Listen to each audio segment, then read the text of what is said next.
You're in a crash. It's sudden, loud, scary. Things happen super fast, in just 1/20th of a second. Something explodes in your dashboard, or maybe from your steering wheel. It's not a bomb designed to hurt. No, this explosion is there to help. It's there to save your life or stop serious harm. This amazing device is the car airbag. What is this thing? This instant pillow? It's a marvel of science and engineering. It's a bag, sure, made of thin nylon fabric, but it's also a system, a very clever one. It has sensors, it has chemicals, it has a plan, all for that one moment, that split second when things go wrong. It's a controlled chemical reaction, a tiny contained blast just for you. Think about that speed. 1/20th of a second, that's faster than you can blink. The airbag beats your blink by a lot. It has to be that fast because in a crash, every millisecond counts. Your body is moving towards hard stuff. The airbag needs to be there. The idea of an airbag isn't brand new. It's been around for a while. Back in the 1950s, people were already thinking about it. An American, John Hetrick, got a patent in 1952. He thought of a safety cushion assembly. A German, Walter Linderer, had a similar idea in 1953. Their early concepts often used compressed air, like a super-fast bicycle pump. But getting it fast enough was a big problem. Those early designs had some big hurdles. Compressed air systems were often too slow. Imagine waiting for a balloon to fill up in a crash. Not good. It needed to be almost instant. Reliability was another major concern. Would it work every time? It absolutely had to. Engineers needed a better way to inflate the bag, and a super quick trigger. The journey from idea to a working airbag took decades. Things started to get more serious in the 1960s and 70s. Car companies like General Motors, Ford, and Chrysler started experimenting. They knew safety was becoming more important. A key breakthrough came in 1968. So, how does your car know a crash is happening? It's not magic. It's sensors. Really smart, really small sensors. These are usually accelerometers. Fancy word for a device that measures acceleration. Or in this case, rapid deceleration. That's slowing down, fast. Cars usually have several of these sensors. They are placed in strategic locations, like the front of the car, or in the passenger compartment. They are the car's electronic eyes and ears for impact. These sensors are constantly monitoring. They are looking for a very specific signal, the kind of sudden, violent stop that means a crash. Not just a pothole or a hard brake. No, this has to be a serious impact. Engineers set a threshold, a certain level of deceleration that says, this is real trouble. If the deceleration force crosses that threshold, the sensor wakes up and shouts, crash, electronically. It all happens incredibly quickly, in thousandths of a second, when a sensor detects a crash-level event. This is where the explosion part comes in, but it's a very, very controlled one. Inside the airbag module, there's an inflator unit, and inside that, there's a chemical. The most common one for many years was sodium azide.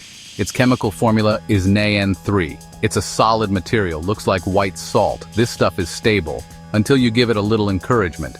That encouragement comes from the ACU's signal. It's the key to making a lot of gas very quickly. The signal from the ACU triggers an igniter. Think of it like the fuse on a firework, but way faster. It's often a small device called a squib. The electrical current heats up a wire in the squib. This heat ignites a small amount of pyrotechnic material, like a tiny bit of gunpowder or something similar. This first, small ignition creates a burst of heat, and that heat is what starts the main chemical reaction, the reaction of the sodium azide. It's a chain reaction. Now for the cool chemistry. When sodium azide, NaN3, gets heated to about 300 degrees Celsius, it decomposes. That means it breaks apart. It does this extremely rapidly, violently even. It breaks down into two things: sodium metal, Na, which is a solid,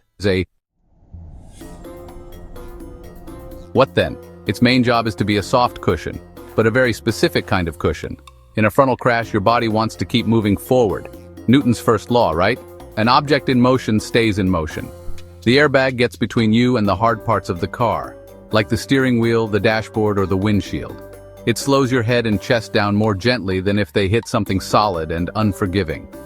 It's all about managing that forward momentum. The airbag also spreads out the force of impact. Imagine punching a wall. All the force is on your knuckles, ouch. Now imagine punching a big, soft pillow. The force is spread over a much larger area. It feels much less intense at any single point. The airbag does the same for your head and chest. Instead of a small, hard impact point, you press into a large, yielding surface. This reduces the peak force on your body, and that drastically cuts the risk of serious injury. Airbags are called supplemental restraint systems, SRS. That word supplemental is super important. They are designed to work your seatbelt, not of your seatbelt. This is key. The seatbelt does a lot of the initial work. It holds you in your seat.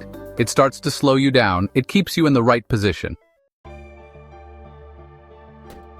When you hear airbag, you probably think of the one in the steering wheel. That's a frontal airbag. And there's one for the front passenger too. These are the most common. The originals. They protect your head and chest in a head-on collision, or a near head-on collision. They deploy from the steering wheel hub for the driver, and from the dashboard on the passenger side. They are the first line of defense in many crashes, but cars have evolved and so have airbags. Then there are side airbags. Cars can get hit from the side too. These are designed for those side impact collisions. There are two main types here. Side torso airbags are often mounted in the side of the seat, or sometimes in the door panel. They protect your chest and abdomen. Side curtain airbags deploy from the roofline above the windows.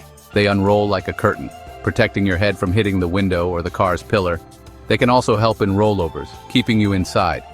Let's not forget your knees. Knee airbags are becoming more common, especially for the driver. They deploy from the lower part of the dashboard, below the steering column. But they deploy with incredible force and speed. Remember, they have to inflate in milliseconds. That means the bag is moving very, very fast as it comes out. If you are too close to the airbag module when it deploys, you can be hit by the bag itself while it's still inflating, and that can cause injuries. Serious ones, especially to the head, neck, or chest. The force is no joke. It's a controlled explosion after all. This is why seating position is so important.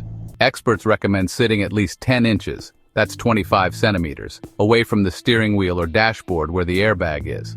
Measure from the center of the steering wheel to your breastbone. This gives the airbag enough space to inflate fully before you make contact with it, so it cushions you rather than punching you. Adjust your seat, adjust your steering wheel if you can. Make sure you have that safety gap. It's vital. What if you're not wearing your seatbelt? This is a really bad idea for many reasons, but it's especially bad with airbags. If you're unbelted in a crash, you'll fly forward much faster and much less controllably. You could hit the airbag while it's still deploying at full force. This dramatically increases your risk of injury from the airbag. Airbags have come a long way since those first designs. Early airbags were pretty simple, one size fits all. They deployed with the same force, no matter who was sitting there or how bad the crash was. But modern airbag systems are much smarter. They are more like custom safety solutions. They use advanced technology to offer better protection and reduce the risks we just talked about. It's all about tailoring the response to the situation. Many modern cars have occupant classification systems, or OCS. These systems use sensors in the passenger seat. These sensors can detect the weight of the person or object on the seat.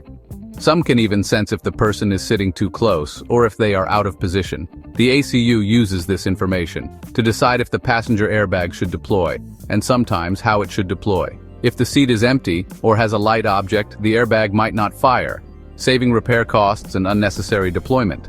Another big innovation is dual-stage or multi-stage inflators. These airbags don't just have one deployment force. They can inflate with different levels of power. Think of it as having a low setting and a high setting for a less severe crash or a smaller, lighter occupant. The airbag might deploy with less force. So there you have it, the amazing science of car airbags. We've gone from a simple idea in the 1950s, a cushion to soften the blow, to these incredibly complex, high-tech systems in today's cars. It's a journey of physics, chemistry, and engineering, all working together, all focused on that tiny fraction of a second. That critical moment when an ordinary drive turns dangerous. It's a testament to human ingenuity, really. The airbag has a very brief but very dramatic existence. For years it sits hidden, dormant, waiting. Then, in less than the blink of an eye, it explodes into action, a fiery breath of nitrogen gas. It does its job, cushioning, protecting, and then, just as quickly, it deflates. Its work is done. It's a fleeting hero. But in that fleeting moment, it can be the difference. The difference between walking away from a crash or suffering a life-altering injury or worse. This whole system is a fantastic example. If this made you look at your car a little differently, you're not alone. There's so much more hidden beneath the surface of everyday things. Hit like, subscribe, and keep exploring the world with us, one story at a time.